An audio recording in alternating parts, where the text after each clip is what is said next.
dirt on a shovel, Semper Fi on a duffel. Pride where the boots meet the ground.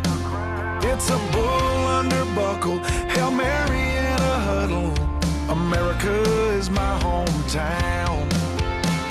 The big bold stripes, the brightest of stars. Land of the free, 'cause of those brave hearts. Waves of grain and a farmer dragging a plow. Oh, America is my hometown. America is my hometown.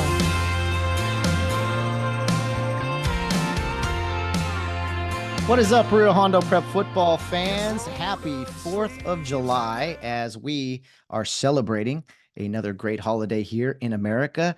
1776, July 4th to be exact. And last summer, around this time, we had an excellent guest in Benjamin Jacobs, Rio Hondo Prep football alumni, who then went on to be a Navy SEAL and had plenty of stories for us, lessons from Rio Hondo Prep, from Cary Youth League, and all those great things that he went through at Rio, and then talked about his training with the Navy SEALs and his deployment. And you know, I thought it was a hit last year. Really enjoyed talking to Benjamin Jacobs, and wanted to do something similar this year. So we're bringing on another member of the military here for our 4th of July episode, as we're just about halfway to kick off, if you know what I mean, here in August 24th. Hopefully you guys have enjoyed the episodes thus far with me talking to some of my former Cary Youth League coaches and such. But today we're doing something a little different. Again, much like last year with Benjamin Jacobs, just a tremendous honor to talk to someone who has served our country admirably and has gone through a lot of things that most of us could never do. So I thought we'd bring on another great member of the military, somebody that has gone through the Rio Hondo Prep program, is still pretty much intact with it as far as interactions, still coming to games and things of that nature. We are going to be joined today. It is my honor to tell you that we're going to be joined by Major William Lee, from the great Lee family. We've heard from his brother John and Ken before, their great father John Sr., but William Lee, Major Lee, is someone that has had tremendous impact on Rio Hondo Prep football. He retired from the Marines not too long ago. He served admirably, did multiple tours of duty, combat duty, and then would also be someone that led Rio Hondo Prep to their first 11-man football championship back in 2005 as an offensive line coach. So you want to talk about the Rio Hondo Prep boys getting pushed to their limits. Back then, their offensive line coach was a current Marine, and somebody that had either gone and served in combat or was just about to. So Bill Lee is a friend of the program, a friend to Rio Hondo Prep. His daughter just graduated high school there on, back the day after the last day of May or June. Yeah, May 31st it was. So he's tied to the program. His nephew, Rain Pollock, is on this current team and has been on the team for a few years now. And so Bill has some ties to the program. His biggest tie to the program, I think, is with head coach Mark Carson, a dear friend of his. Bill, again, we posted a clip of him last summer congratulating Mark on the Semper Fi Coach of the Year award. So that is who we have on the program today. I think you'll enjoy this conversation. We'll talk to Bill about his playing days, his time in the Marines, why he decided to go into that, maybe a little bit about his deployments, and then life after his tours of duty, and kind of what he's been doing since then. He is the manager and director of Mount Care. So you probably see him up there if you ever head up to Wrightwood and get to enjoy the great facilities that he has done up there. So I really wanted to have Bill on for our 4th of July episode, and he was gracious enough to sit down with me here on Zoom to record an episode. So I think it's rather fitting to think of people like Bill Lee this time of year, especially on July 4th. Memorial Day kind of kicks off our summer.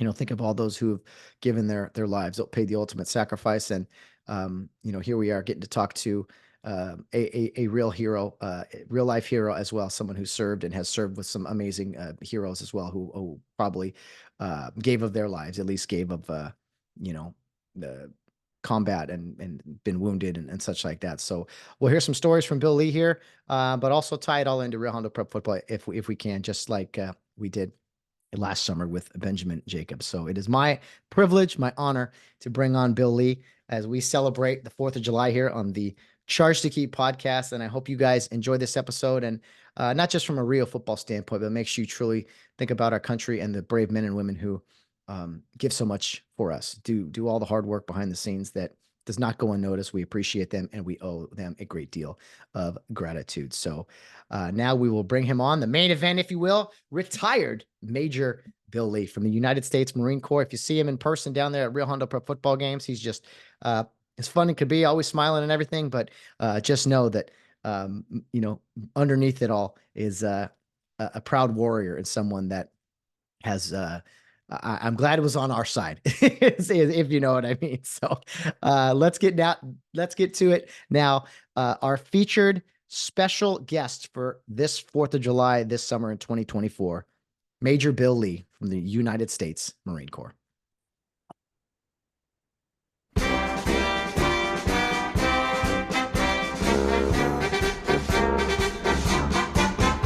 From the halls of Montezuma to the shores of Tripoli, we fight our country's battles in the air, on land and sea. First to fight for right and freedom, and to keep our honor clean. We are proud to claim the title of United States Marine. Our flags are... What is up, Bill Lee, or shall I say Major Bill Lee from the United States Marine Corps? I know you know that song pretty well there, Bill. Yeah, and I have to admit, I still get chills when I hear it. So after I wipe off the goosebumps here, we'll get started. Didn't mean to do any of that to you, man. But hey, it's an honor to be chatting with you today. And we're recording this a few weeks prior, but this is our 4th of July episode that we will release on 4th of July. Last summer, had the privilege to sit down with Benjamin Jacobs, who went through Rio Hondo Prep and later became a Navy SEAL. So it was an incredible episode, and I knew a great way to follow that up would be to bring you on the show, man. Well, thank you for having me. And yeah, Ben Jacobs is a good friend, and very proud of his career and seeing where he's going. So God is doing great things in his life right now. So that's amazing. Well, congratulations to you, Bill. You've had a lot of great things on your resume, but now you are a proud father of a high school graduate. I know your oldest daughter just graduated from Rio Hondo Prep Friday, May 31st. So what was that like, man? A great experience, I'm sure, for you and your family. Yeah, well, bittersweet. Obviously, my little girl is not a little girl anymore. She's now a young woman. And so those are things that, you look back at the memories, but we're looking forward to the future and what God has in store for her. So we're excited for her, for sure. It's fun for me to talk to guys like you, Bill, because not only do you have a history of Rio Hondo Prep, your entire family, your brothers and everything, but, you have some recent or current, we'll say, ties to the team. Not only your daughter, Audrey, graduating with a great senior class, but you also have a nephew on the current football team, Rain Pollock, who had a big interception in the championship game last year. What's it like going to Rio games, knowing that you got a family member to watch out there on the gridiron? Well, of course, that makes it more exciting, but then, of course, it also makes you focus on one player instead of watching the whole game. But that's okay. I don't want to put any pressure on him. But yeah, Rain definitely has some talents and some skills. So we'll see how those get developed over the next couple of years and what he's capable of doing. But very exciting to watch him. Yeah, of course. His father, Larry, and your wife, Charlene, brother and sister. So really cool. Just it's so neat for me to see all the ties, really, with Rio Hondo Prep, the ties and the connections, and how you can get lost in it sometimes. Like, wait, who's married to who and who's connected here and there? But it kind of just goes to show that Rio Hondo Prep football really is one big family when you think about it. It is. And the fun part is actually seeing the personalities of the kids, of who the parents you knew, and you're seeing the same, whether it's a facial expression or an action on the field, if they mess up and you can see their body, body reaction or whatever. It's like, wow, that's Larry, or that's so and so, and it's just so funny to me. That's great stuff. Well, I know you're someone that is very observant of the teams, and let's first go back, man, to last season, man, and that incredible championship run, Bill, that we saw this team experience. I mean, there's always been a conversation of who could Rio Hondo Prep play with and against, and we feel like we could beat anybody, but to beat four pretty good sized schools consecutive weeks. That was a magical run last year. Did you get to enjoy it as much as we all did last season? I did. I was actually at the championship game, which was obviously one of those nail biters. But it's interesting, obviously coming from maybe my background or experiences, a lot of parents are nervous and whatever, and I was pretty calm, but it was just really fun to watch because I tend to watch the things that maybe nobody else watches. You watch, again, the body language of the kids when the pressure comes on. And it was impressive to see that there wasn't any heads hung when things got tough or anything like that. It's like they just kept going. And it was, a good lesson in life. Obviously, football is football. We all end it at some point, but hopefully they can take those lessons into life when things get tough. You just keep your head up and you keep moving forward. And then hopefully, you win in the end. And sometimes you don't, but you keep your head up. So it was really fun to watch. Yeah, I think football more than any sport, it trains you for life and kind of gives you those life lessons, the wins, the losses. It physically hurts sometimes. It just kind of pursuing through adversity and things. But it's interesting. It's not any kind of like comparison or knock on like the military. Sometimes you hear people compare things in military, or you hear it a lot in football. Okay, this is going to be a battle. The grid, all these different war and battle imagery really that is naturally thrown into football, and we know it's not nearly as serious as combat. But I don't know, why do you think it is where football is kind of that sport where you're always kind of comparing it to combat with someone else? Is it just like the physical aspect of it? Well, I think maybe having only played football, basketball, and baseball, baseball is a lot slower game. It's a more individualized game, individual skills, individual talents, where football really takes, not that baseball doesn't take a team or basketball doesn't take a team, but football, it seems like there's more out there now that we're playing 11 man. You can't really hide out there. Everybody's got to be able to pull their weight, do their job. And if one person messes up their job, it messes up the play potentially. And so it really, I guess, signifies the whole teamwork, the brotherhood, watching each other's back. And then again, when things get tough, you have guys that pat someone on the back or lift them up, by the back of the collar or whatever it is. And you see it come to fruition when guys kind of stand together and get it done. And again, just the battle aspect. Obviously, football is probably the most physical out of those three sports. So you add that in, and I think that's why people use that comparison. Yeah, it's interesting for sure. And yeah, you hear the term brotherhood a lot, and obviously that's big in the military, playing for the guy or fighting for the guy next to you, I should say. And you hear a lot of that in sports, especially football. Brotherhood, toughness, discipline is a big part of Rio Hondo Prep football and their kind of theme. And so I think that getting to hear from guys in the military who experience that theme, we'll say, on an entirely different level when it's truly life and death. I think it's good for our young men to hear that because I think it helps them on the field. And it's like, hey, the brotherhood is a real deal. You guys get to experience it in a game of football. There's other people that have to experience it in not a game. It's real life and life and death. So I think it's good for our young men to hear from guys like you, from Benjamin Jacobs, especially guys that went through the Rio Hondo Prep program as well, because it does kind of put things in perspective that it's like, man, let's go. You can do this. You're not being shot at. You're just having to lay a block down or tackle a guy. Right. And hopefully, again, whether it's military, now that I'm retired and not in that anymore, and also football, you take those lessons and you bring them into your life. You put them in your toolkit, so to speak, so that the next phase of your life, whatever that might be, and it could be a family, it's that simple. It's like, hey, as a family, you got to work together. You got to lift each other up. You got to do the same exact thing. Obviously, in the workplace, if you're part of a team or organization.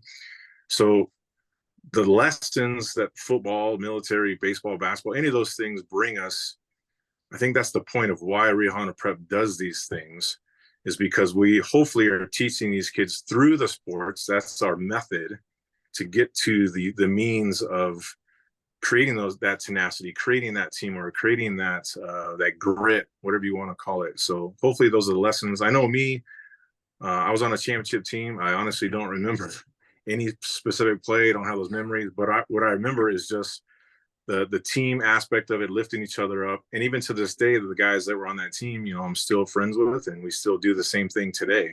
So that's kind of the goal, is to carry on those lessons through life. Well, Bill, let's go back to the beginning for you. I know you were literally, born and raised in the backyard of Care Field, right there at the Lee House. Literally, right there, right on above the bank, we'll say. And yeah, talk to me about your early childhood, maybe early memories of football specifically, and kind of, I don't know, falling in love and wanting to maybe be a Rio Hondo guy yourself someday. Well, like you said, like the football field was literally my backyard. So I walk out my back door and I can see the football field. And if I walk out the back gate, I'm on the football field. And so growing up as a kid, every Friday night, those lights would light up. And whether I'm in the house finishing dinner before the game started or whatever, it was just always something that was there, always a part of my life. And again, we called it the field. So like right outside my backyard was the field. We played there as kids. We'd roll down the bank, and do all kinds of crazy stuff when we were kids. And then again, watching the high school kids at that point, I call them kids now. They weren't kids when I was a kid, but the high school men, when I was a little boy with my feet swinging off the edge of the bleachers there, dreaming of the day that you got to do that. And I'll be honest, it was funny because one of my fondest memories was our helmets. Back then, they were spray painted from the inside with a clear helmet, and it gave this really cool optical illusion with the helmets. And then the year I came into high school, they got rid of those, and I was devastated because I thought they were the coolest helmets ever. However, I know that a lot of those helmets cracked and were broke in some of those games, so they weren't the safest, but they looked cool. Yeah, sometimes looking cool. Yeah, we put safety on the takes a back seat to that. Do you remember any specific players, Bill, that you watched and liked and kind of looked up to, when you're swinging from the bleachers there? Yeah, I mean, specific players, I remember Scott Moore as a running back. I remember names like Don Bedoya and Mike Dorr. Those were some of the bigger guys that were kind of like larger than life as a little boy, seeing them like in person, like, wow, he's a giant.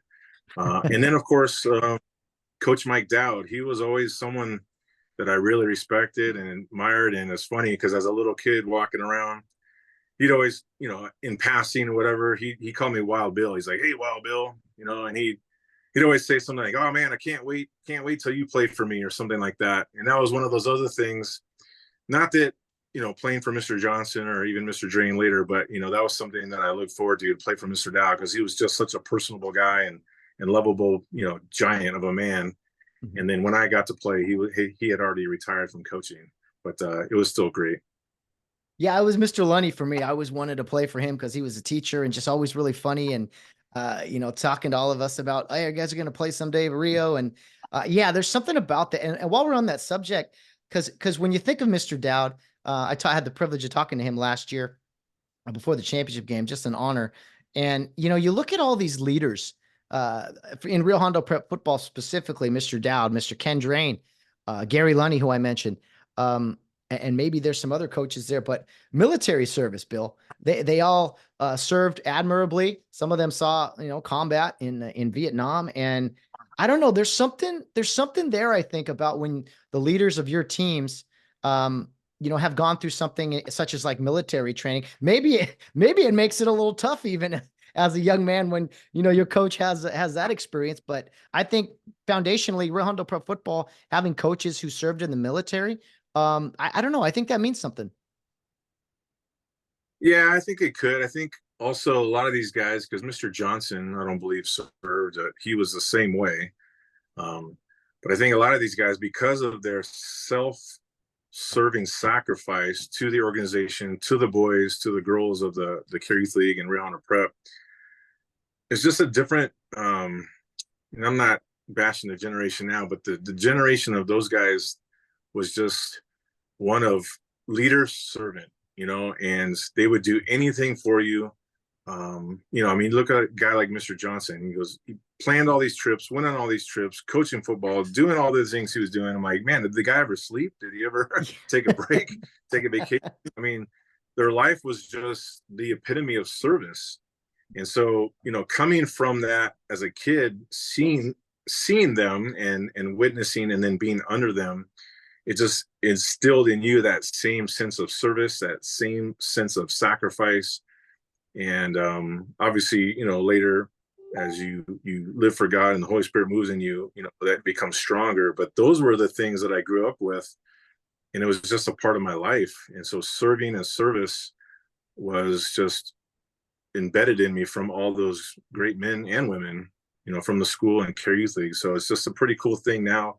Some of them have passed away now, but their legacy has passed on through the next generation in who they instill in. We hope that we can do the same thing for the next.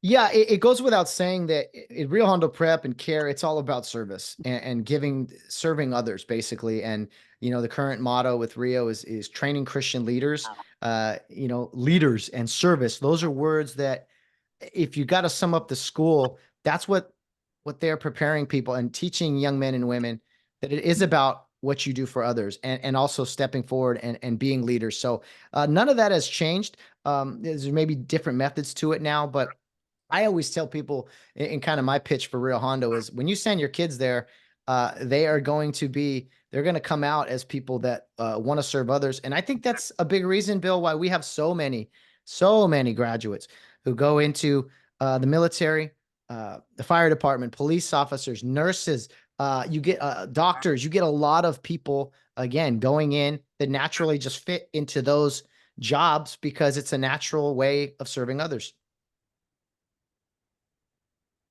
Absolutely. And I think even beyond that, even people that have, a regular job that's maybe, I don't know, like like yourself, but here you are, you're serving through this podcast. And so everybody has different methods of how they serve. But I think most people coming through the program, again, it's instilled in them that this is important. This is something that's meaningful. And it's something that we're actually called to do. Or, we are the cares. And so we're supposed to care for others more for ourselves, and we tend to do that through service. So I think that's obviously something that continues to this day. So it's great. No doubt about it. You had the privilege, or I guess privilege, but if you want to say it a different way, you got to play alongside your older brother, John. You guys are very close in age. And I know your brother, Ken, is a little younger than you guys, but you guys were all pretty tight in age. You're a fun group of guys to see and to see interact. And I'll say occasionally you guys talk some smack to each other as well. What was it like going through high school, such a close age with your brothers, and then getting to play, ultimately on a championship team with your brother, John? Well, so that's interesting. So the school, I'm not going to get into the details of it, but my class actually joined with my brother's class, John. So even though he's a year older and going through elementary school, he was a grade higher than me. When we started high school, we were freshmen together, and then, together all the way through seniors. So we were in the same class as if we were twins. And so, yeah, it was very different. Of course, being that close with a brother, living with them, going to school with them, playing with them, practicing with them. Good thing we actually had different talents and abilities, because if we would have had the same, then it probably would have been more of a clash than it was. But there was definitely clashes. Mr. Horton can tell you a good story at Mount Care where we got into it, and he made us finish it out on the medal, which was, I'm sure, entertaining to watch. So yeah, there was conflict, but most of it was, again, just the camaraderie. Of course, we are true brothers, and so that bond grew even deeper. And now that we're adults and have our own kids, the bond between my brothers and I can't even imagine how that could be even any closer than it is. And of course, growing up together and being able to play together and do that. And then, of course, watching our younger brother come up through the ranks, who was more talented than us, I'm sure, because he had to compete with us his whole life.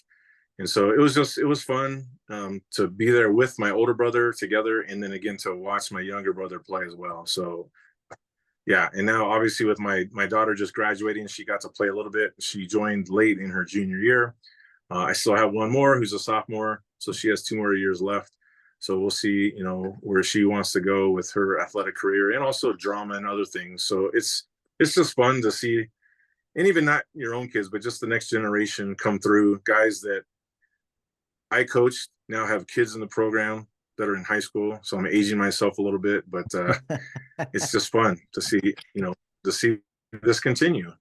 Well, we've heard you talk about your brothers here a little bit. I got to give them a chance to respond, if you will, or maybe they get the first say. But I did get just for fun. I got some little messages here from a couple of members of the Leaf family. Oh man, that eye roll was heavy there, Bill. That was so.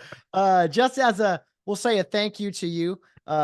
For your service, a kind of fun way to kick off the show. We'll listen to these guys individually, not to embarrass you or anything, but they did have some nice things to say about their brother Bill. So right. let's first hear from your brother John, just on audio here. Let me see. Let me get the sound going here for you.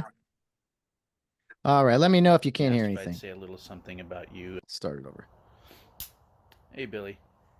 When Matt reached out to me and asked if I'd say a little something about you, I realized it was going to be a struggle, because there's so much I could say, so much I should say, and aside from the obvious of how much I love and respect you, and am thankful that you're my brother, I can remember back when we went to that job fair and we first saw that Marine Corps table, and you walked over and started snatching up everything you could get, and it wasn't very much long after that where I realized that you were probably destined to do this Marine Corps thing.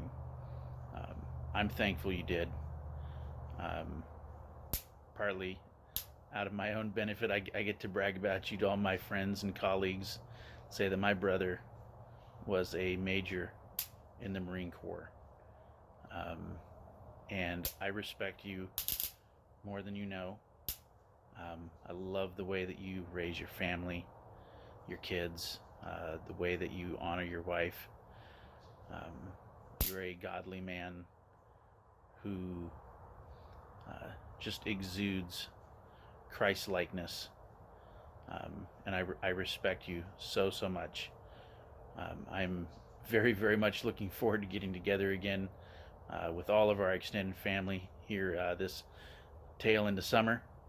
And if nobody else is looking, Meat Week Part 2, I'm down if you're down. Love you, brother. Bye. Meat Week. Wow, you gotta explain to us what that is there, Bill. But no, John, I told him keep it about a minute, and he said, "Oh, it was longer than a minute. Sorry." So it's understandable. What's Meat Week? I got to know this.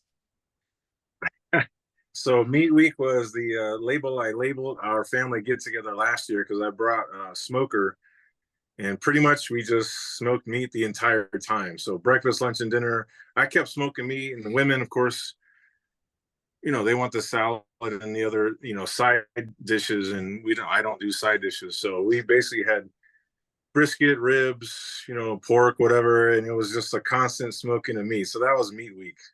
Love it. Well, John has been a great guy on the podcast multiple times. He watches proudly up in Oregon, and always enjoy chatting with him. And so he had some very kind words to say there. You must have not beat him up too bad there at Mount Care that time, if he still has nice things to say about you. Yeah, maybe not, but the respect goes both ways. It's definitely mutual. Yeah. We'll get to I was always the bigger younger brother, so I had the advantage. I was always bigger. Yeah, absolutely. But he always says he was faster. I mean, so, which is good, because you had to run away from me. That's true. So he can get away. We'll get to a couple. He can get away. He could get away. We'll get to a couple other their voice messages there. in a second, but he talked about, that job fair that, you ran into. So we'll touch in that. What was that experience? I want to ask you kind of just the start of finding the Marine Corps, because you graduated in like the early 90s. And then it wasn't until around 2000, I think, where you made this decision to go into the Marine Corps. What was kind of the genesis, the origin of it, the thoughts on it, and then ultimately deciding, hey, I'm doing this?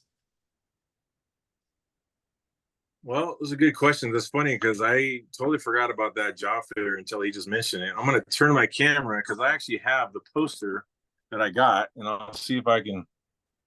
Yeah. So this was the post. This poster was the original poster from that job fair that I kept all those years, and yeah, it was something that at that time, it was an interest. It was something that I wanted to do, or maybe aspired to do, and wanted to see if I could, be that guy that could go through that challenge and become a Marine. And then, I got involved with coaching and different things. I went to college, graduated, started teaching, and then that spark, I guess, was still deep down inside of me. And Mr. Mark Carson, who's now the head football coach, gave me a book in the summer of 2000. Simple book called Making the Corps.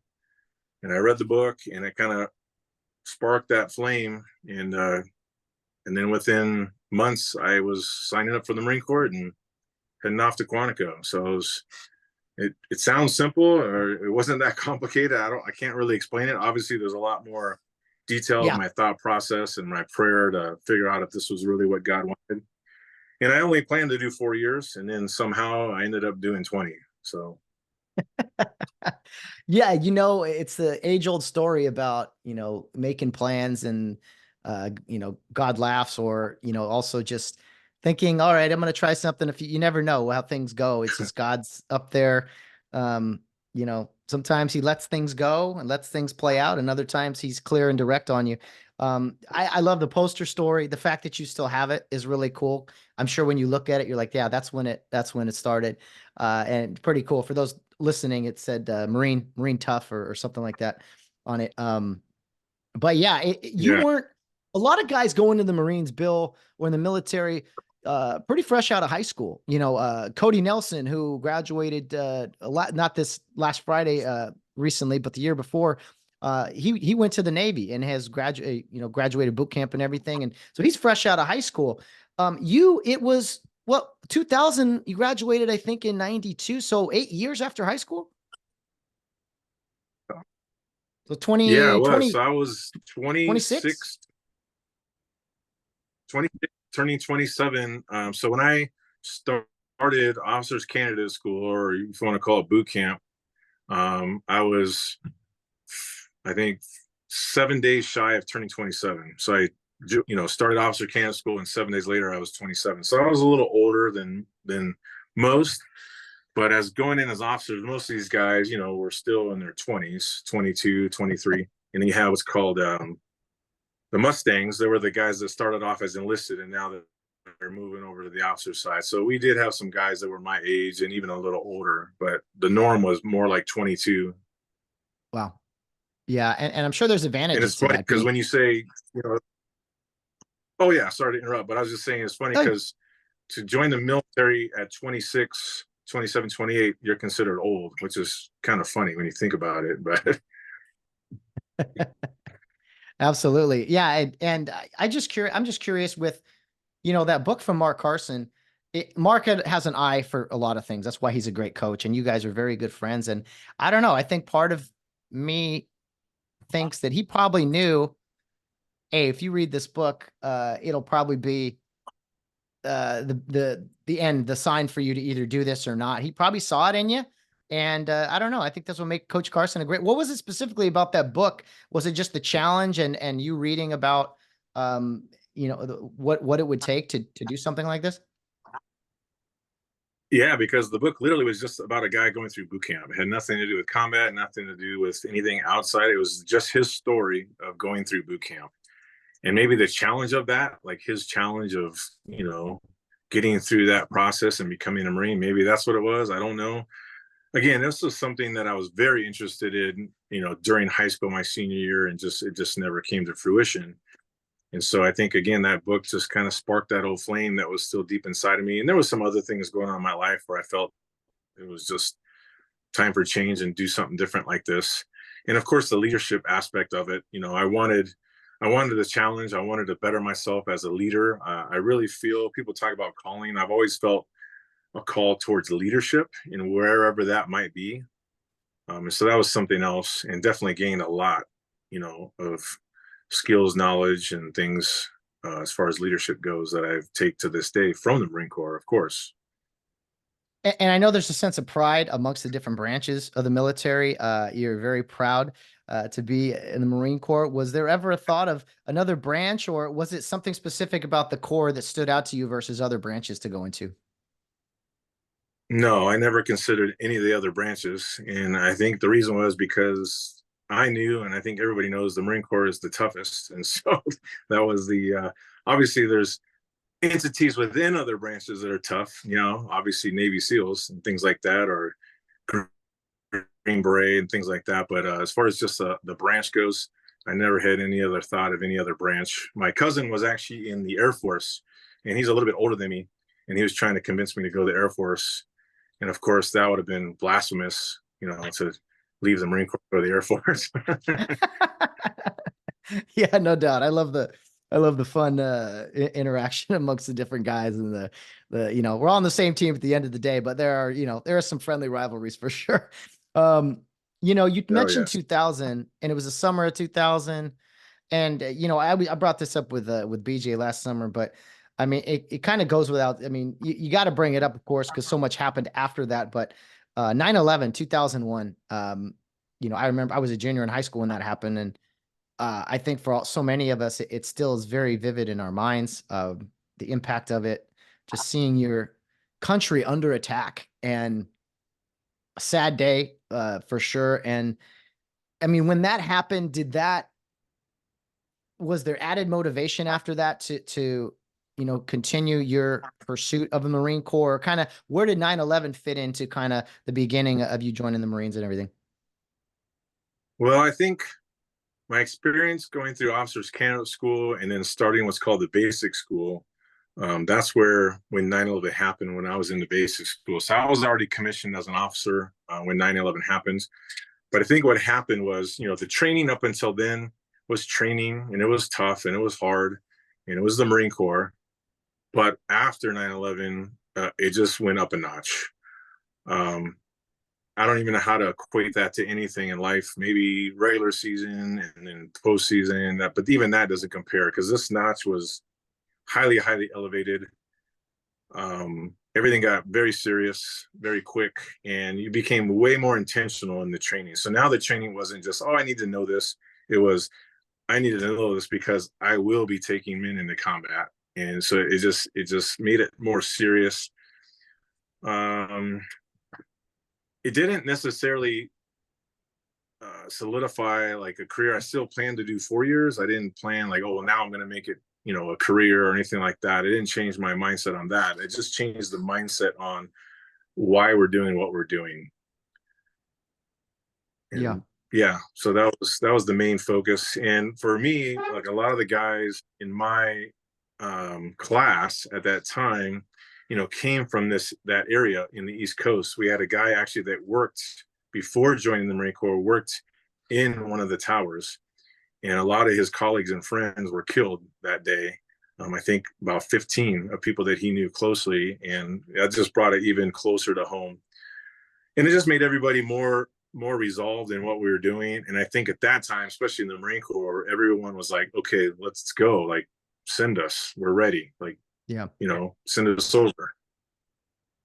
And where did you do most of your training? I think you were all over the place, but where was most of your training and all that before deploying? Yeah, so for officers, you start in Quantico. You go through Officers Candidate School. It's 10 weeks. You get your commission, and then you go through what's called the basic school.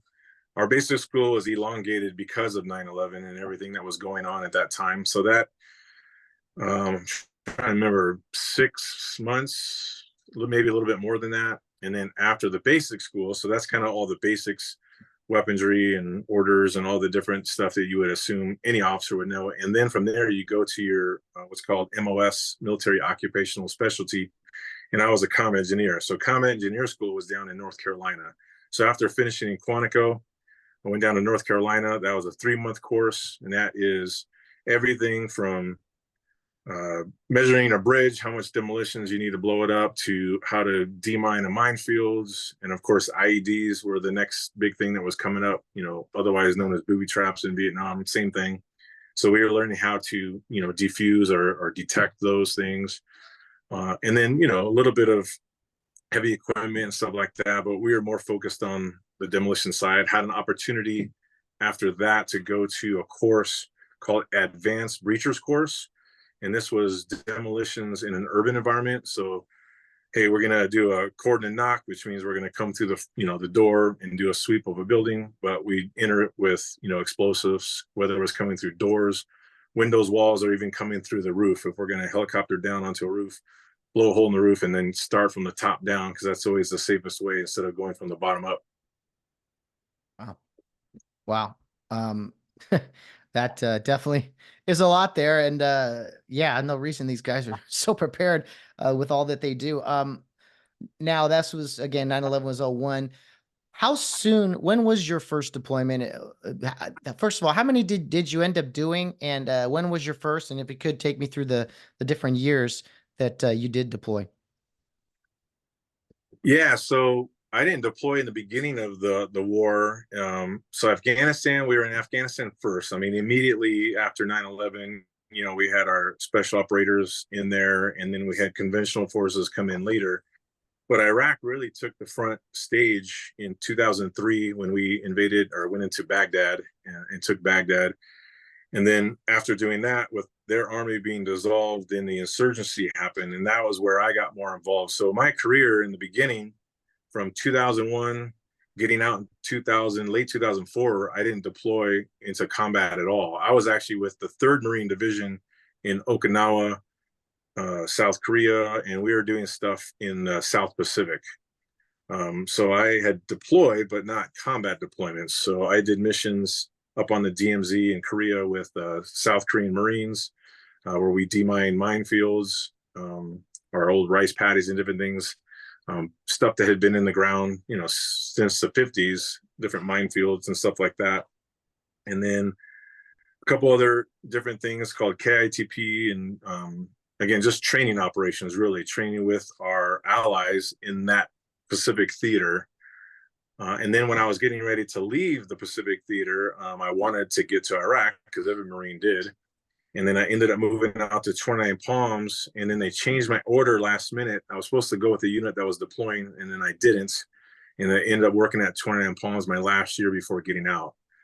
But that was a God thing, because that's when I actually got together with my wife, and we got married right after that. So I don't think I would have been married to my wife if I would have been deployed to Iraq. Yeah.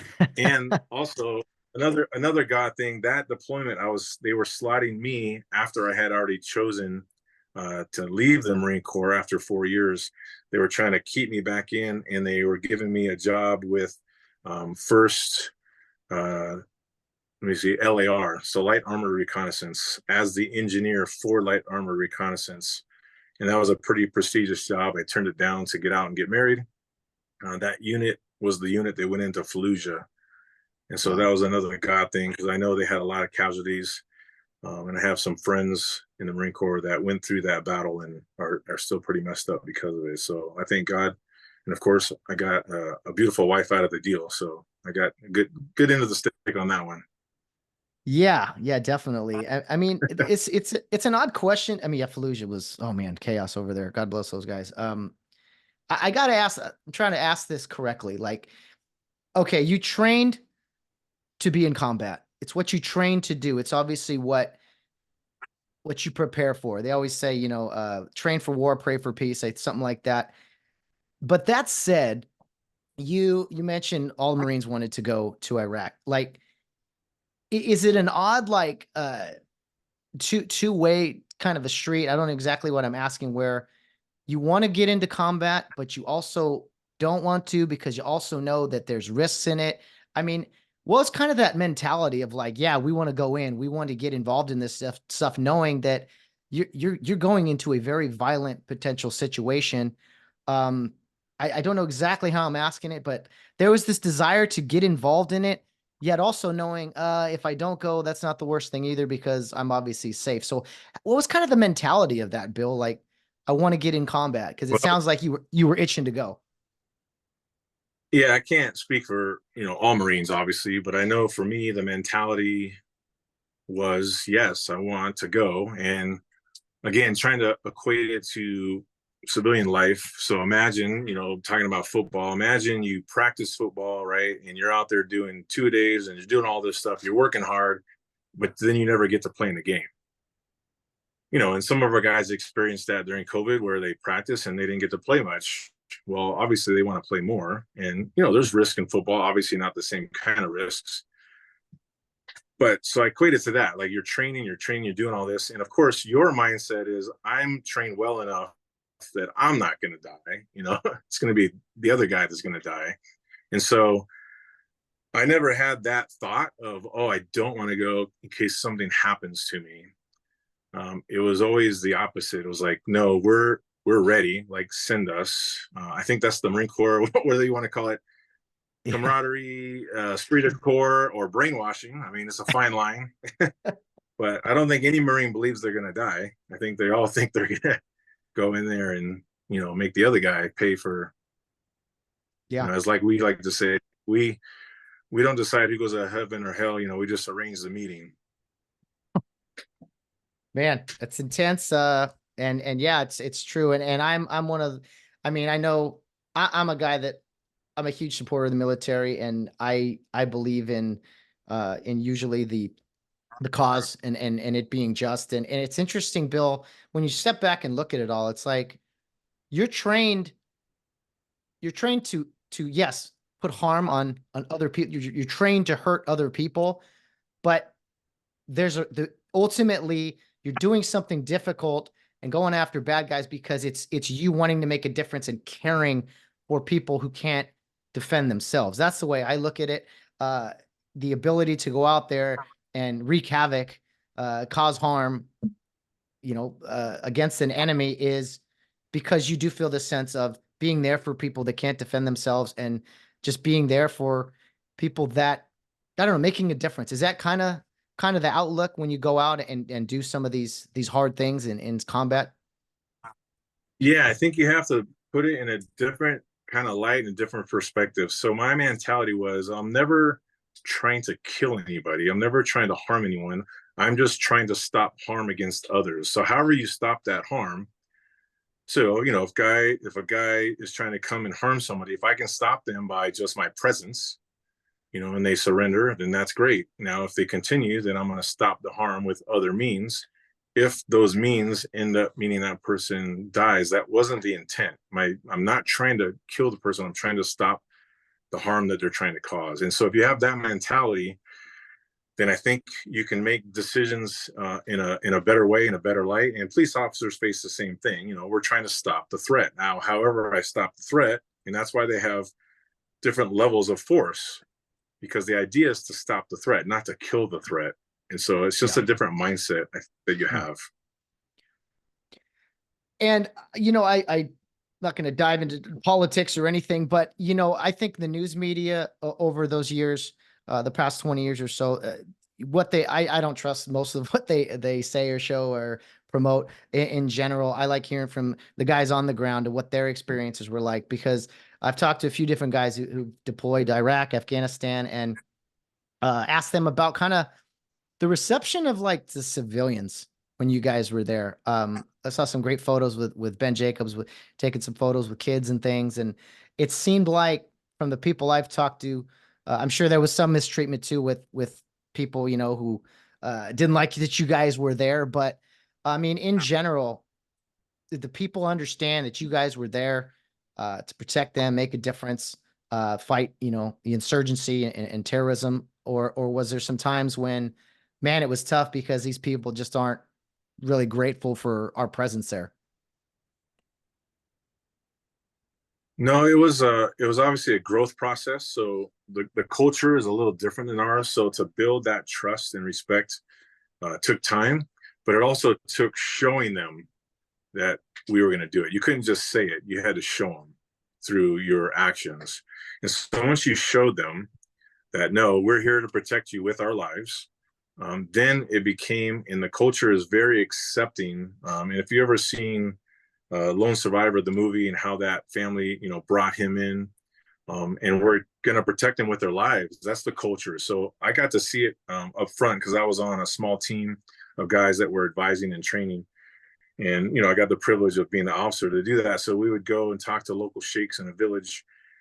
And as soon as you show up to their house, you knew you're going to be there for 2-3 hours, because the culture was, okay, come on in. All right, go prepare a meal. We're going to eat, we're going to talk, and we're going to spend time developing this relationship. So even though it made it difficult, because then, I got to get on the radio and say, hey guys, we got to set up a perimeter. We're going to be here a while. The little boy just went outside and cut the throat of the goat. That's going to be our dinner. So we got to wait for that thing to get prepared. But there was some neat things about the culture. And once you develop those relationships, then there was a ton of trust. And then the people were so loving and so gracious that we were there. Again, that took time, and we call that the awakening, right? That was like 2006, 2007, when kind of all the sheikhs got together and decided, hey, we need to start trusting the Americans. They're here to help us. They're not here to, take our resources, which I don't know what those would have been, but other than the oil, I guess. But yeah, it was one of those things where, yeah, watching the news, oh, we're only there for the oil, we're only there for this. I'm like, these people have no idea what they're talking about. It was winning hearts and minds. We use that, as cliche as it sounds, but that was really it. And that was actually the most enjoyable deployment I had, working with the local sheikhs, the local people, building those relationships, gaining their trust, and really, gaining friendships. So it was a really great experience. We just had Memorial Day not too long ago, and to me, Memorial Day kind of kicks off summer. 4th of July is, the midpoint of summer, kind of. It's kind of the way I look at it. And I look at summer as a very patriotic time, and to reflect on people like yourself, so many people who've served admirably.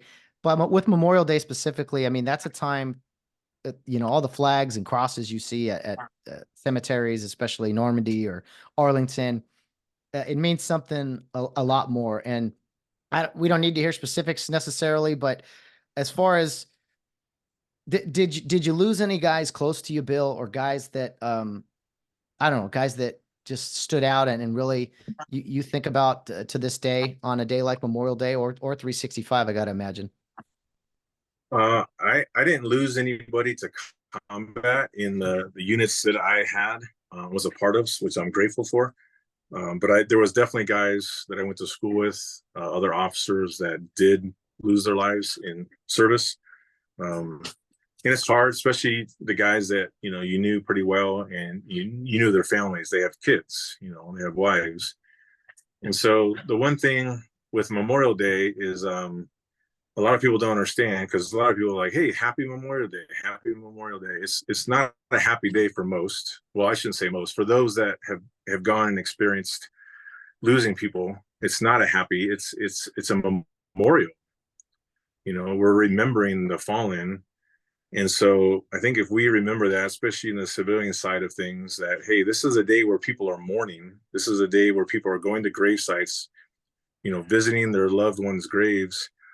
It's a day of mourning. It's a day of remembrance. And it's also a day of, thanking those that did, those Gold Star, the ones that lost people, and just making sure that we understand that. And then the thing that's difficult for me is whether it's Memorial Day, 4th of July, everyone celebrates, but if you go to any type of parade or thing like that, it seems to me like as the years go on, the only people attending those parades are veterans, and that breaks my heart. It's like we need to tell the stories, and that's why I appreciate this podcast. Tell the stories of those people that have sacrificed everything, and remember them, and not just the other vets saying, going to those events, but everybody, bring your kids, teach them. Show them, like, go shake the hand of the guy that is missing a couple limbs, and go shake the hand of that that mother who no longer has her son, and just, love on them and let them know how much we appreciate them. So it's always difficult. We did one here Yeah. in Wrightwood. The vets up here put on a memorial service, and they had a kid from Serrano High School play taps. And, I wear sunglasses during those things so that nobody, sees what's going on under the cover of my eyes there. But yeah, it's difficult. But again, it's something that is glorified in movies, but it's not glorious at all. It's something that's very hard. And as an officer, I did a lot of funeral events where we had to present folded flags to mothers or wives and things like that. And those are obviously bittersweet, more bitter than sweet. But it's just one of those things that I'll never forget. And I take pride in being able to be a part of that, to thank that family member. And you can't even, thank you is not even enough. How do you express that? And so, it's a special holiday. It's one that is very, again, not happy. So the phrase "Happy Memorial Day" is a tough one for me to say. It's just, hey, I'm glad you're here. Yeah, that's all I'll say about that. I appreciate it, Bill. And again, your willingness to talk about this stuff is great for me to be able to share. Because it's awkward sometimes. Like, hey, tell me about your experiences. And it's kind of an odd question sometimes, but I do want to know, and I think there's a lot of people that want to know, because we do appreciate it. We appreciate not just your time or recent, veterans, but you think back to the Civil War, Revolutionary War. I mean, so many guys just paid the ultimate sacrifice, knowing hundreds of years later that we would have this great life in front of us. So I often also think about, Bill, the guys that, the PTSD guys that did live, yet unfortunately they get caught up in depression and drugs, alcoholism, and just the rest of their life is struggling with those things. And I think sometimes we forget about those people too. We just think about, the ones who died. And so anyway, to all the veterans, it's I want to continue to do this every summer on the podcast, just to help us appreciate things and to put things in perspective. We are fortunate to play football and to experience everything Rio Hondo Prep because of the great United States military. Let me ask you, just from that was the one thing I always. Oh, go ahead, Bill. Go ahead. No, your turn. Go ahead. Oh, I was just going to say, that was just caveat off of that. That was the one thing when I had the opportunity and the privilege of helping in the 2005 team. That was something I always said to the kids when they show up. I say, hey, guess what we get to do today? We get to play football. Oh, that's beautiful. Well, now we got to go there. And I'll tie in my question with it. You now a proud brother that I am was my brother Sam was on that 05 team, an offensive lineman on the team that won Rio Hondo's first 11-man championship. You were in the middle of this military career, and yet how did it all happen? You found some time, or Coach Mark brought you out. How did you end up coaching Rio Hondo Prep football, the offensive line, back in 05? And I think maybe it was a couple seasons, but how did that all transpire on top of your military career? Well, that's when I had gotten out of the military. So I had just come out. And then Mark asked me, he said, hey, would you be willing to be the strength and conditioning coach and then help with the offensive line? I said, sure. So, I was literally, if not weeks, days out of the military, coming off of a year of being a hand-to-hand combat instructor in 29 Palms with the Marine Corps Martial Arts program. So here I am, popped up, fighting every day, training every day on, how to, take out the bad guys as fast as possible. And then they wanted me to work with high school students. I'm like, I don't know if that was a good fit, but I guess it worked. Yeah, no doubt. Guess what we get to do today? That is fantastic. I know that team, they maybe didn't like you at the time, but they love you now because you got every drop of energy and talent out of that team that wasn't supposed to do a whole lot that year, but lost one game by 1 point and won some very tough, gritty playoff games, especially the championship game, 10-7. So I don't know, maybe there's some hand-to-hand combat techniques that they learned along the way from Coach Lee that season. Well, I don't know. I think just that group of guys just had something inside of them that, you hope everybody has. So they get all the credit. Obviously, I just gave them suggestions on what I thought they should do, and they ended up doing it. So Suggestions. Well, I think one of I remember because I was, out of high school at the time watching. I remember, I think one suggestion you might have given them while they're running sprints was, "You're gonna lose on Friday. You're gonna lose on Friday," or something like that. As guys weren't pushing it hard enough or something. So, yeah, you were the right guy for the job at the right time. And I know my brother Sam loves you to death. He loves seeing you at games every chance he gets. Will Tirico, quarterback of that team, still works with that the current football team. So you had tremendous impact on those guys. It was more than just a few suggestions, Coach Lee. yeah, well, it was a fun season for me. It was a lot of fun to see those guys really step up. And again, a team that wasn't supposed to do much, to see them come through that and persevere. And like a guy like your brother, who maybe people looked at and didn't think, he was the guy for a specific job, but the mental toughness outweighs, sometimes the physical stuff. And I know Coach Scalinas, that I still use when I do survival camp at Mount Care. One of the things I say, hey, it's 90% attitude and 10% talent. So those guys had that 90% attitude for sure. My brother, still to this day, will say, "Yeah, Coach Lee, if you're walking, if you're moving, you're running, or something like that. Walking, you're running, or something like that." What's the phrase? He says that all the time. I'm like, yeah, okay, if you're moving, you're running. So we're coming out of huddle, you run up to the line of scrimmage. If you're coming off the field, you're running off the field. Yeah. So the only time you can walk is when you're on those sidelines. But if you're on the field, if you're moving, you're running. I love it. I love it. That's great stuff. Well, since you brought it up, let's talk about survival camp. You just did it with this group of seniors. What exactly we know pretty much what it is, who went through it, but if you could, for those maybe new to Rio Hondo Prep or who don't exactly know what it is, talk to me about survival camp, what it is you do with them on a daily basis, and how the seniors survive survival camp. Yeah, so I think the premise of this goes back to Mrs. Dowd when she taught up here at Mount Care, and we still use the same motto, which is, survive fear, survive with faith.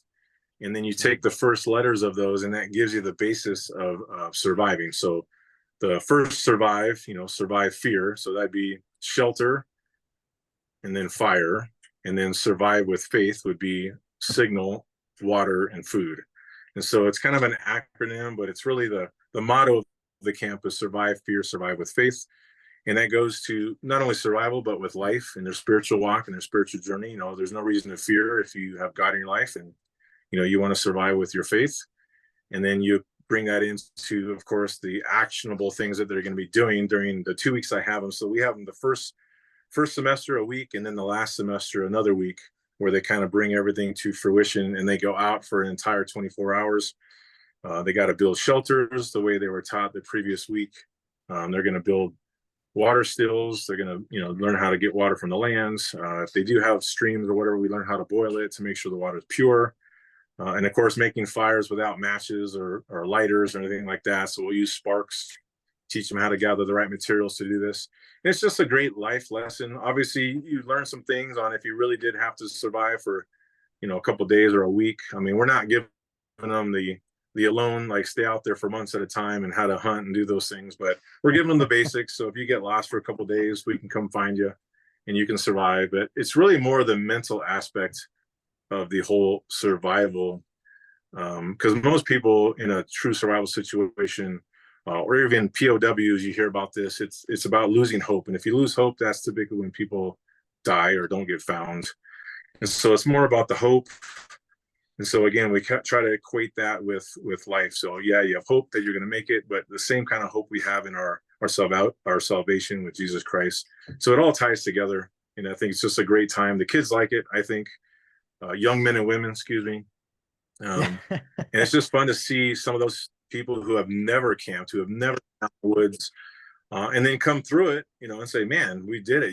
The next day they come back and they get breakfast and they're all excited. We give them a big pancake breakfast. And it's like, oh man, we actually survived. We did it. Say, all right, well, now you just got to do it for a month and see if you can do it. So survive fear, survive with faith. I love it. Is that what it was? Survive? Yeah. Yes. You got it. Survive fear, survive with faith. I like that. That's pretty good stuff. Yeah, that is awesome. I think they have a true privilege really to go up there with you. And you know, you being the Mount Care site director basically a few years now. The ability for them to get to do that with you, experience with you, I think is very fitting. Nowhere else on the you know, I can't think of other schools that kind of do this type of stuff. This on the curriculum is something that is, again, very unique to Rio Hondo Prep. And yeah, it's cool that we've all got to go through it, but now you get to do it every year with those guys and gals. As far as Mount Care, Bill, talk to us about that. How long you've been out there, up there, I should say, in Wrightwood, running the show, and what that's been like retiring from the military. Well, I came on in June of 2017, so I've been here 7 years now. I worked with Mr. Parsons, who was here for, I believe, about 40 years. So it was a great honor and privilege to work under him and with him for several years before he handed over the baton. And then another great privilege to take the baton, but still have him there to ask questions and get that mentorship from. And then he retired about 2 years ago. So I've been here for 2 years now, taking the reins completely. And we have a great staff. We've hired a bunch of people that are here local. They go to our church, and it's just been a great thing. We're actually growing. We actually have another satellite campus. So we're going to have technically 3 campuses now. We have the main camp, the upper camp, and now another site that we're still debating on what we're going to call it. But right now it's called Camp Kamichis.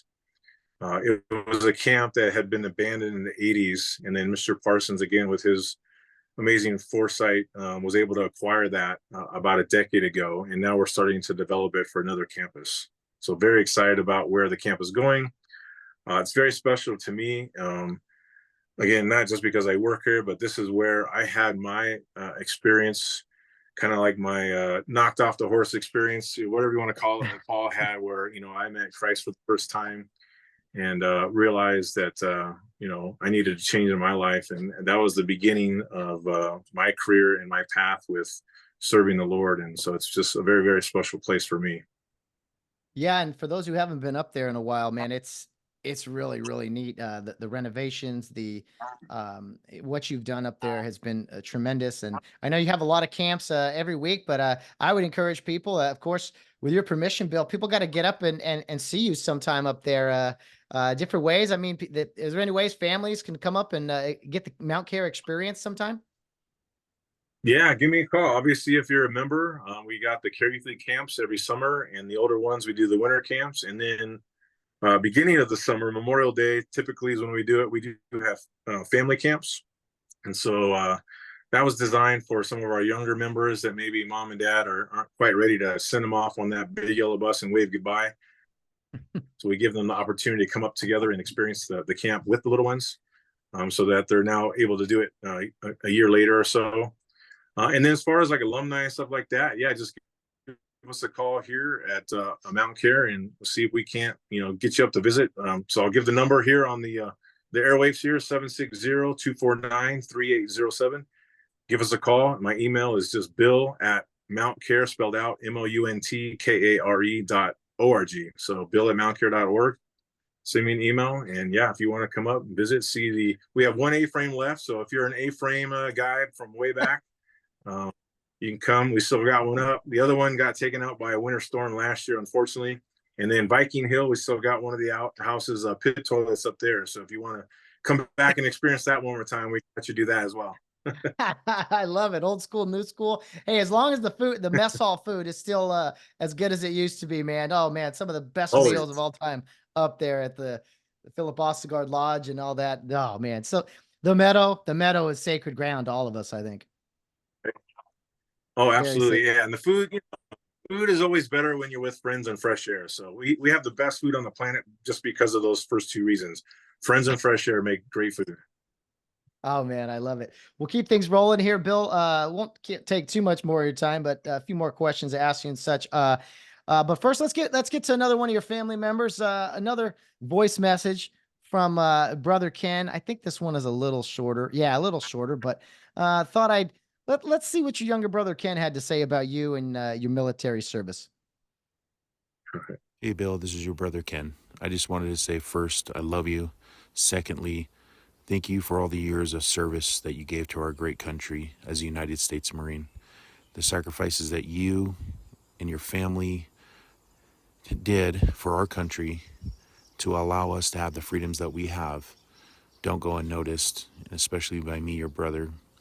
I know we don't talk too often about, our sacrifices and things that you've done for us and for others, but it's a big deal.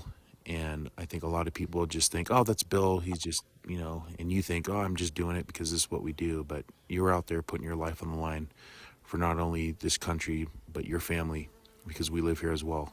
So thank you for everything you did over all of your time. And I know you're old and I know your body's all jacked up because you're all that time you put in the Marines, but you know what? It's going to be a blessing for you on the other side, brother. I love you, and God bless you. Wow, Ken Lee bringing it. How is the body there, Bill? Is you a little tore up, or you staying in extra shape climbing the hills of Wrightwood there? Yeah, well, I'm blessed to have a job where it kind of forces me to stay in shape. But yeah, the body from the Marine Corps, definitely there's some things, but hey, I can still work. I can still do things. I don't think, my vertical leap's about 2 inches now, so we'll leave it there. That's fine. And there's some other things, but no, I feel great. There's definitely some issues, but nothing that I feel is going to hold me back. So I'm very blessed to come away from 20 years in the Marine Corps the way I am. So yeah, I don't see any reason why I can't keep doing what I'm doing until I'm forced to retire. So God willing, I'll do this until they fire me or they find someone else. Well, and you mentioned it earlier, but your younger brother, Ken, man, he had to be tough as nails having you and John as older brothers. So no wonder he had all this confidence back when he played at Rio Hondo Prep. You get that training from Bill and John. I mean, hey, it was probably easy after that for the younger brother, Ken.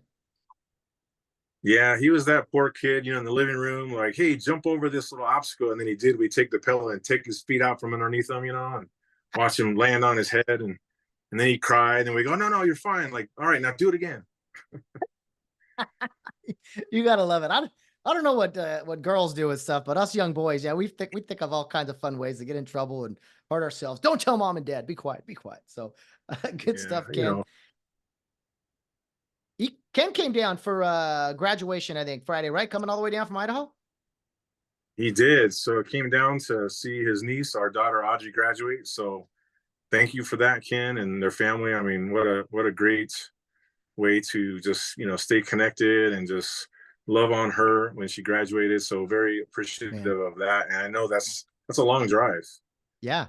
So have you been up to Idaho to check out his place? We have been several times. Love the house, love the area. Obviously a way different pace of life. If you're trying to merge into one lane, people actually let you instead of trying to zoom in and not let you. So it's a lot of fun to be up there. Yeah. I've always liked Idaho, and yeah, he seems very, very happy. And we got to mention Ken and his while we're thanking you for your service. I mean, Ken, a proud police officer for quite some time, and yeah, I think great mentality, and great fit for the great work he did. But he moved on to something else, and he's doing great work, and he's helped me out a lot with podcast related things, with audio and everything. So the Lee family is very special to me for many, many different reasons. But yeah, God bless young brother Ken. Yeah, he's great. Well, I appreciate both those messages from my brothers. That's obviously emotional to hear from your brother. Yeah. But I appreciate it. And the only thing I would say to them is thank you. Yes, I got to serve, but Charlene had to sacrifice. So I'm going to throw a shout out to my wife for all the years of her sacrificing so that I could serve. No, you're right about that, Bill. And military wives, I mean, they're kind of, they are the unsung heroes, because they not only support their husband, and maybe it's the other way too. The wife is the one deploying, and it's the husband is home. But for the spouse that stays home, I mean, that's a big load to carry, if you will, because, and with you had, how soon between you being married and then you heading out to deployment? What was the time frame in there? It was pretty close, wasn't it? It was. And again, I had gotten out of the Marine Corps, got married, started our family, and then I got recalled.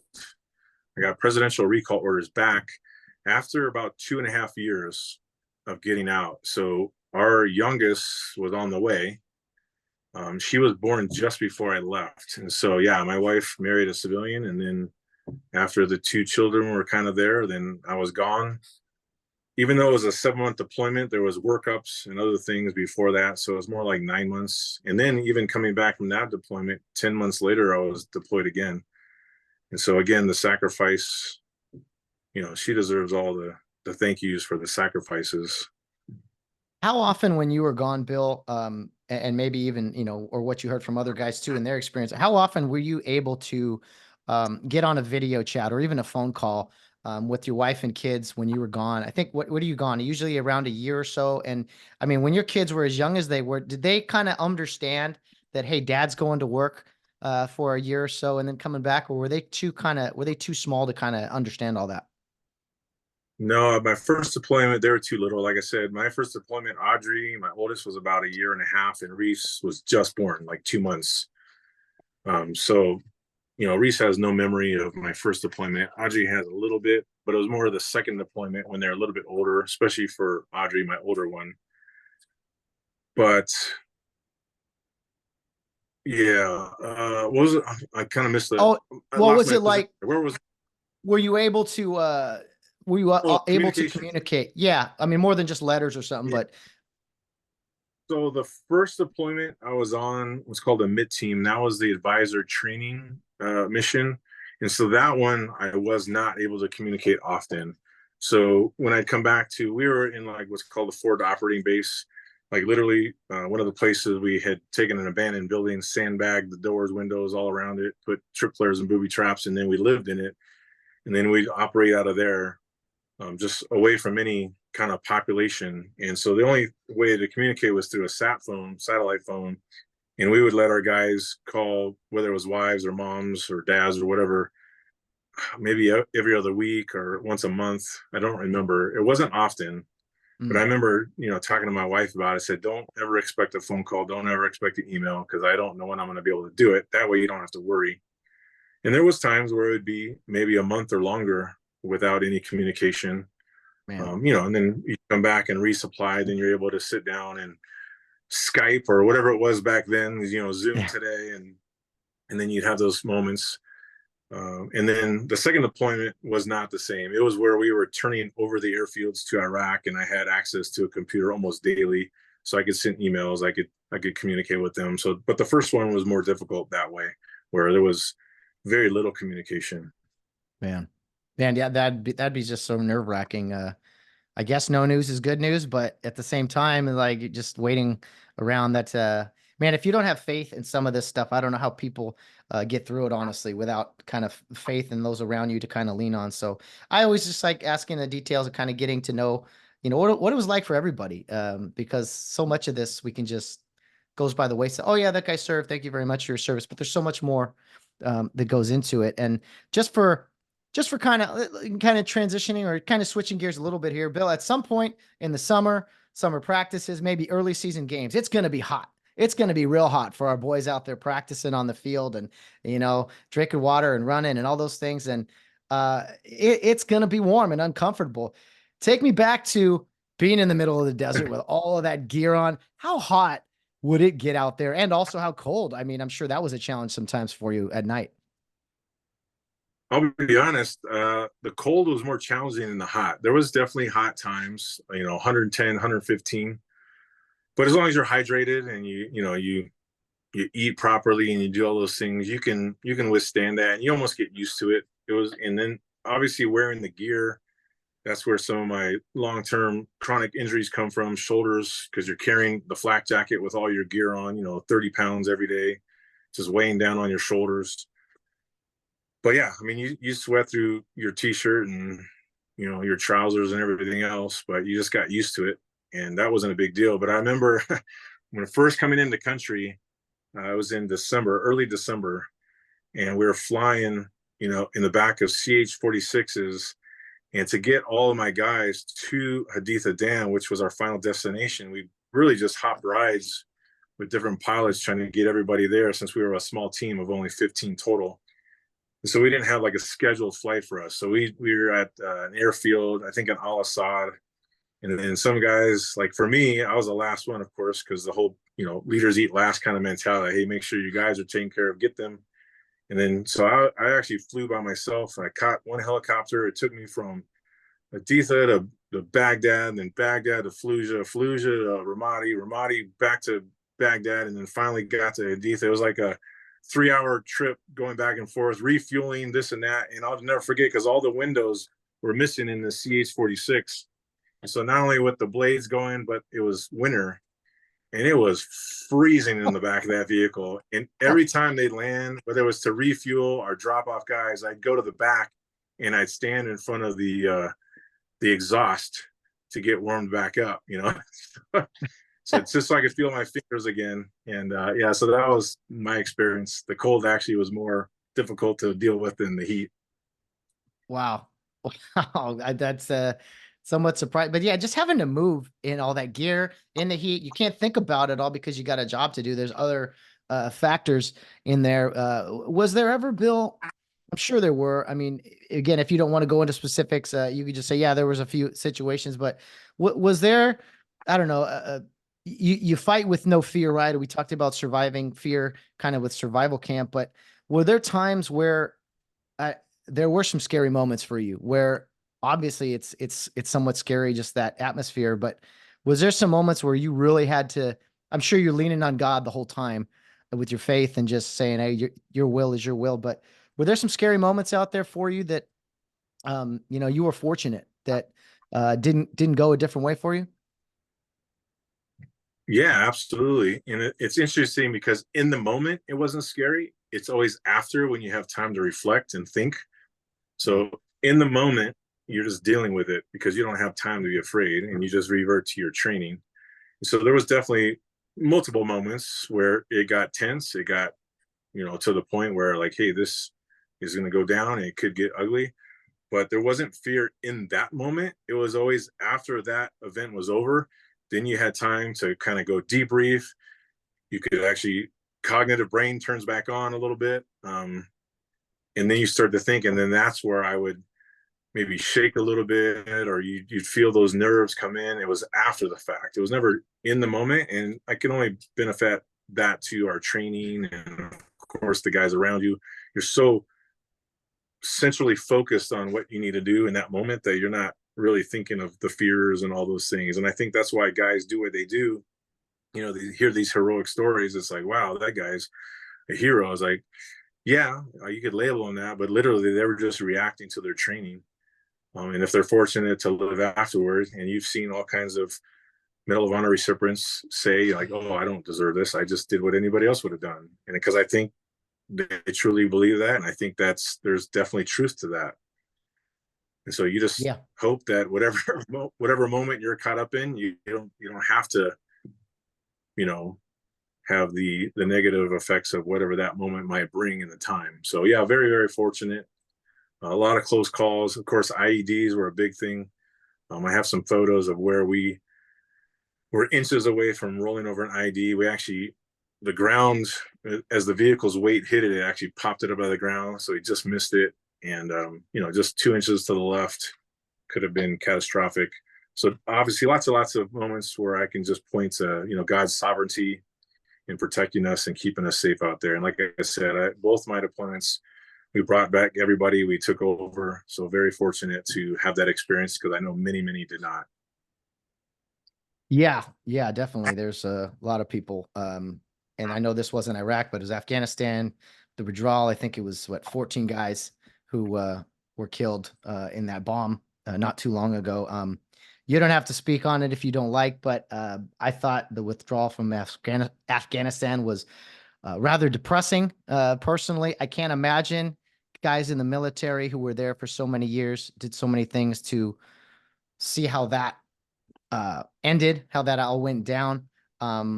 It seems like it would be a frustrating thing, especially how we lost those guys to a suicide bomber, I think, right? Right before, as they were kind of gathering at the Air Force Base. Yeah. Well, yeah, it's difficult because obviously, Congress and people in our government are the ones that dictate what our warriors do. And so obviously we're at their bidding and their mercy. It'd be like the principal of a school dictating what the head coach does on a football field. Doesn't make sense sometimes, but that's just the way it is. Yeah. Yeah, that is unfortunate part of it. Bill, let's talk about the end of the Marines for you. Although you're always a Marine. Right? What was the I think I learned a few years ago. It's never ex-Marine, or it's always former Marine or Once a, retired Marine. Right? yeah, once a Marine, always a Marine. You can be a Yeah. retired Marine. The What old was Marine. an old, yeah. I know towards the end of your career, for your 20 years, I think you were a reserve, right, for the last few years of your career?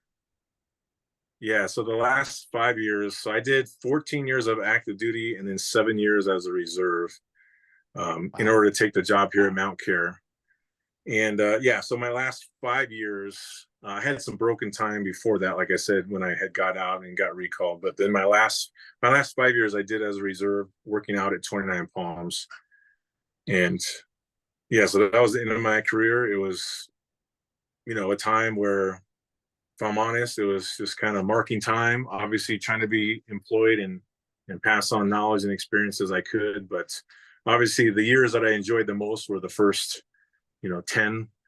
Sounds weird, but the combat years, those were the years that I enjoyed because you're working with the troops. I was a commander at the time. So my first deployment, I was in charge of a small unit. In my second deployment, I had about 125 Marines.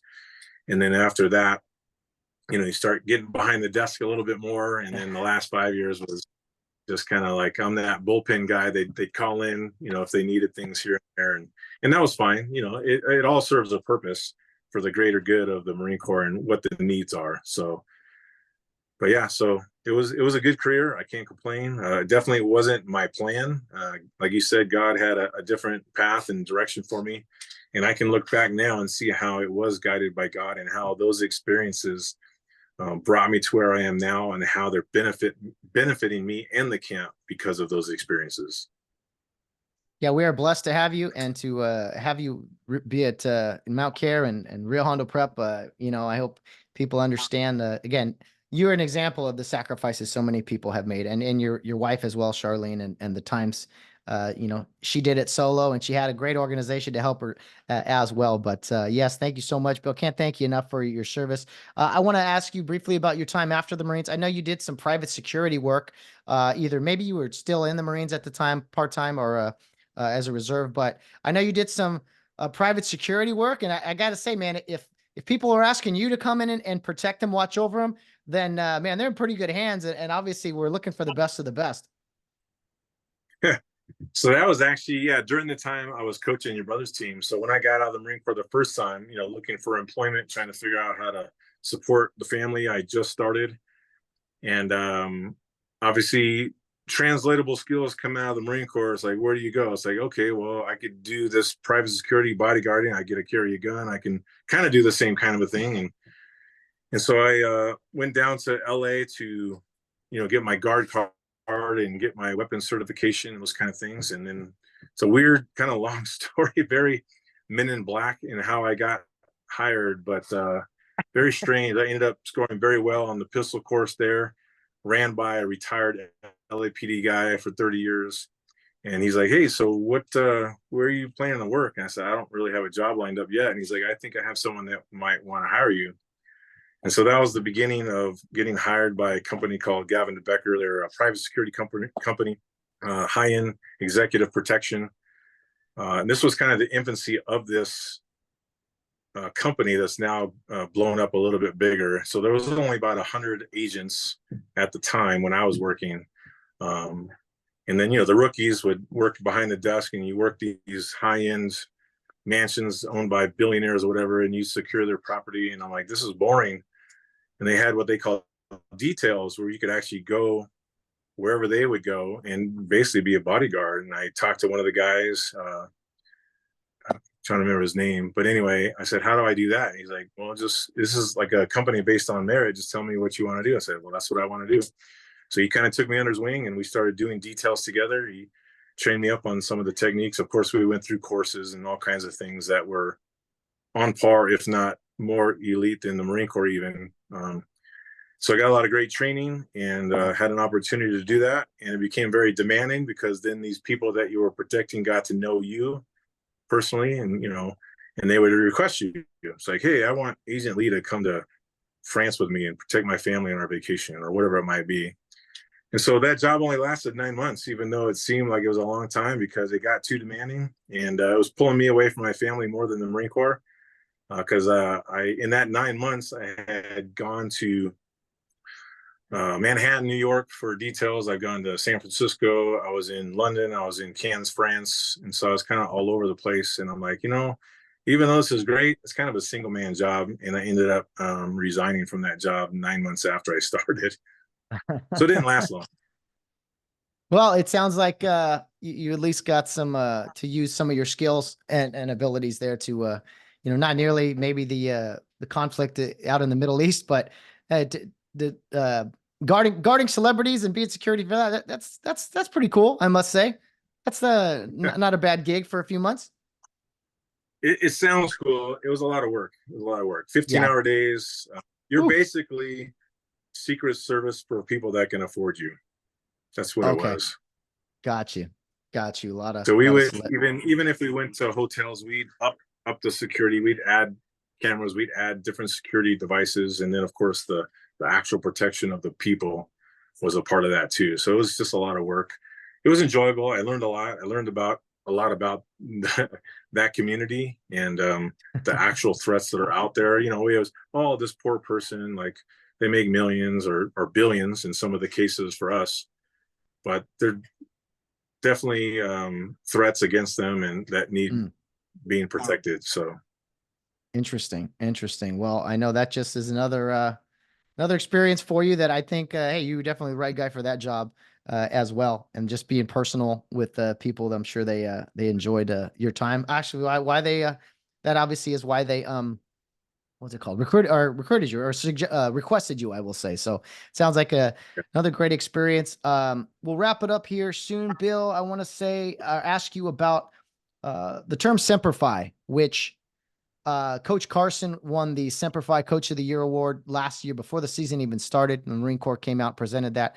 You had a nice message to Coach that I posted last year for him, and kind of if you could just echoing that again, what that meant for your good friend, your dear friend Mark Carson, to be awarded the prestigious honor, something that is tied to you in the Semper Fi Coach Award. Yeah, well, first of all, Semper Fi is just an abbreviation for Semper Fidelis, which means always faithful. So I think when you think of it, if you called it the Always Faithful Award, I think Mark, he fits that. He's always faithful. He's there, has been part of the Rio Hondo Prep and Care Youth League organization for many, many years. He's dedicated his life and his craft to pouring into these young men now, not just football, but all the athletes in Rio Hondo Prep as the athletic director. And so, taking that phrase, always faithful, obviously equates not only to his work with the boys and girls of the program, but also his faith, being faithful to his God, being faithful to his family. So I think when you take that phrase, it's a phrase that can adapt to your entire life as you as a person, not just in your profession. And I think if you take it that way, and I've always taken it that way, when I first came in the Marine Corps, Semper Fidelis, always faithful, was something that I think I had already received, and that motto was already a part of me. It just wasn't a label yet that the Marine Corps uses. So yeah, for Mark to get that was a great thing. And I'm glad that the Marine Corps looks outside of itself for people that are always faithful as well. And they recognize Mark as one of those people. So I think it was a great award and deserved. Amen to that. Finally, Bill, I know that we all have mentors, leaders,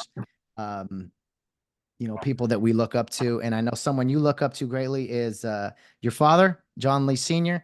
I think most of us look up to our fathers and are proud of, we understand maybe things later in life that we didn't at a younger age, but I know he's very proud of you. And I'd like to give you the opportunity to respond to a brief message that your father sent in regards to you and your service. So about 30 seconds here from Mr. John Lee Sr. Bill, this Hold is on. Okay, go ahead. Hey Bill, this is Dad. And one day you shocked your mom and myself telling us you were going into the Marine Corps, and we were a little surprised, but I was really proud of the day that we got to pin your lieutenant bars on your shoulder and eat with you at the officers club, and very proud of your 2 tours of duty in Iraq, and just want you to know I really am proud of you for everything. Thank you, Mr. Lee. Appreciate that. And to all the Lee family for chiming in today. Bill, I got to ask, what was it like telling mom and dad that you were going to be going into the U.S. Marine Corps? Well, the nice part is I had a great relationship with my parents, so it wasn't anything that I was afraid to do. And I'm a little teary-eyed just hearing my dad say that. But my mom is funny. My mom's always been very patriotic, and like the Marines hymn, before I even joined the Marine Corps, she could sing the entire thing, every verse, every line, and every branch of the service. She was just that type of person. So for my mom, who's now passed, I know she was very proud. That was something that I think she truly enjoyed. Again, coming down to Quantico, pinning those bars on, like my dad said, was a big deal. Obviously, it sounded like for my dad, but I know for my mom as well. And my mom always said, she came from a family, again, a great family background with her parents, my grandparents, that were the same way, just patriotic in everything they did. And she was just always proud and saying, man, I wish, your grandpa and grandma could have seen this day happen. And it was just special. I can't even describe.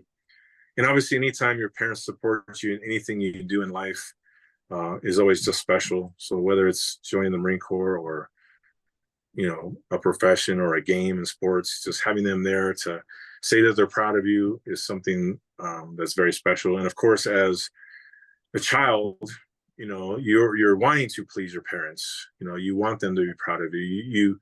You do things to make them proud. And I think a great parent is evidence of a child who obeys them and wants to please them because they love them, not because they're afraid of punishment or whatever that might be. And that was, my parents exuded that. I wanted to please them.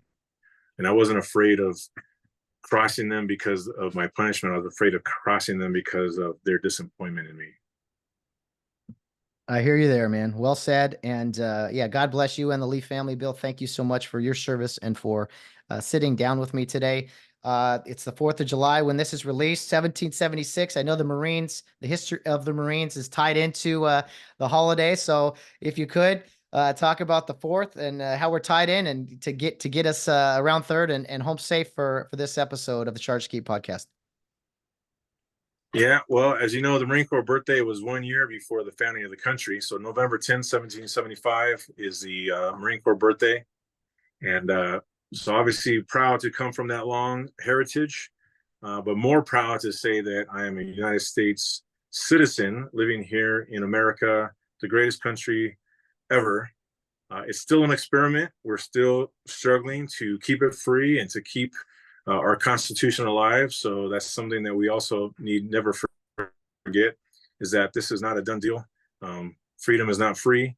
And so whether that's, going overseas or if it's just voting here in the ballot boxes, it's something that we all have the privilege to do in a free country like ours.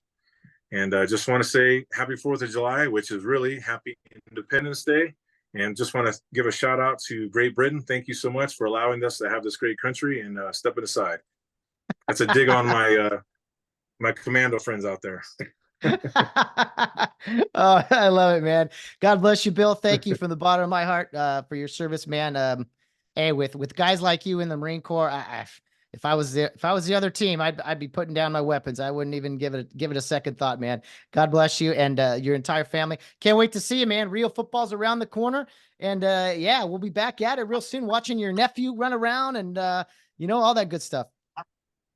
Looking forward to it. Thanks again, Matt. Appreciate you. Appreciate what you do, and appreciate the time. Amen, man. Happy Independence Day, Bill. Talk to you soon. All right. Semper Fidelis.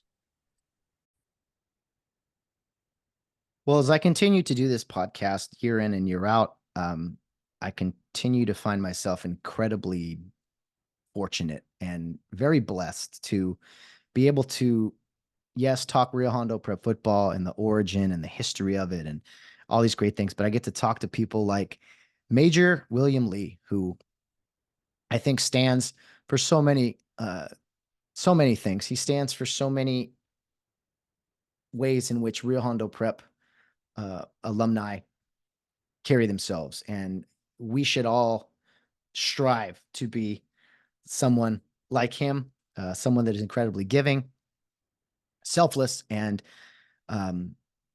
just cares deep down about everything. And we can never be the Marine that he once was, but I'm hoping that maybe our conversation inspires young people to go out there and do something that's hard, do something that is difficult, something that not many people can do. Maybe it's to be a Marine. Maybe it's to do something else that's difficult. And you can see someone like Bill Lee, who's not gonna be denied really into pursuing a dream and giving so much to others. So to Bill and his fellow veterans, and to those who've paid the ultimate sacrifice, I cannot say thank you enough on this 4th of July. Guess what we get to do today? That sounds like something that we can all carry with us, no matter what we're doing with our daily work lives, the problems we have that go on. I think it's a great outlook, and we are fortunate to do a lot of things in our lives because of those who have paid the ultimate sacrifice, who have gone and done things and fought for us and our freedoms throughout America's history. So I hope on this 4th of July that you do take into account as to America, what it once was, what it is now, and to what it can be in the future. So 1776, which I wear on my shirt here, special time, of course, with the Declaration of Independence and the Revolutionary War and what all of those brave men did for us as well. So I hope you are enjoying your time off, but please remembering the people who came before us, who've done so much for us. And when you wave that red, white, and blue flag or wear those colors, I hope it's not just for some barbecue, but it means something to you. I know Coach Carson is adamant about, the American flag on the helmets or the jerseys. And there's a reason for that, because we are fortunate to live here and to pursue happiness, the right to the pursuit of happiness. That's a real deal. I read that somewhere. I heard that somewhere. Right. So anyway, thank you for tuning into this special edition of the Charge to Keep podcast. A little bit of Rio Hondo football in there. It's all tied together, right? But talking to a warrior such as Bill Lee.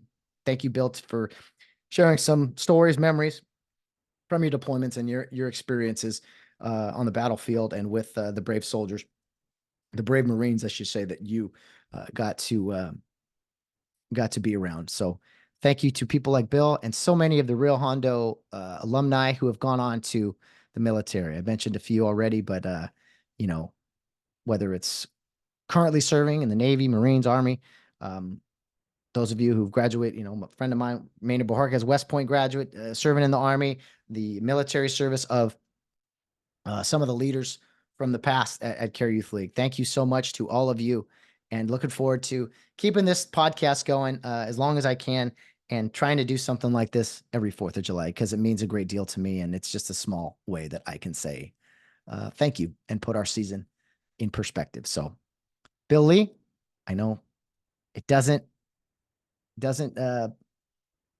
it's not enough, I guess we should say, but thank you very much. God bless you and the Lee family, and to all the U.S. military out there. It's an honor and a privilege to be able to remember you on days like this. So happy 4th of July, everybody. I hopefully you will join us again next week as we continue our episodes here on the Charge to Keep podcast. It's been a privilege and an honor to bring this episode to you. And looking forward to Rio Hondo Prep football even more after this. To Bill Lee, always faithful. That's you through and through. Semper Fi indeed. And to everyone else out there, happy Independence Day. We'll see you next week. God bless the United States of America.